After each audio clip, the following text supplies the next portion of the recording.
નમસ્કાર દર્શક મિત્રો, ટીવી18 ન્યૂઝમાં આપનું સ્વાગત છે। રાજ્યના નાયબ મુખ્યમંત્રી હર્ષભાઈ સંઘવીએ વકીલોને સંબોધન કરતા પોક્સો કેસમાં ગુનેગારોને કડક સજા અપાવવા માટે સહયોગની અપીલ કરી।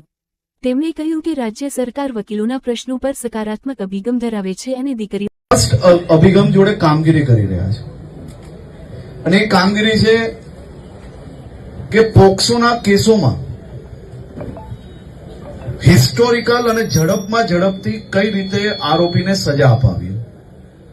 હું કોઈ વકીલ પાસે એવી અપેક્ષા ના રાખી શકું કે તમે કોઈનો કેસ ના લડો, પરંતુ આપ સૌના ઘરમાં બી દીકરીઓ છે, આપ સૌ લોકોને બી આજ ધરતીએ મોટા કર્યા છે। તો મારી માત્ર આપની પાસે એટલી જ વિનંતી છે કે આપ સૌ લોકો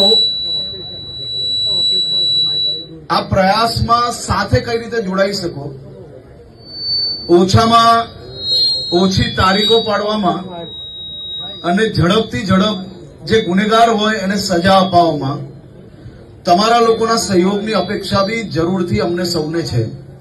અને એ અપેક્ષા એ માત્ર ને માત્ર આપણા શહેરની રાજ્યની દીકરીઓને ન્યાય અપાવવા માટે જ છે।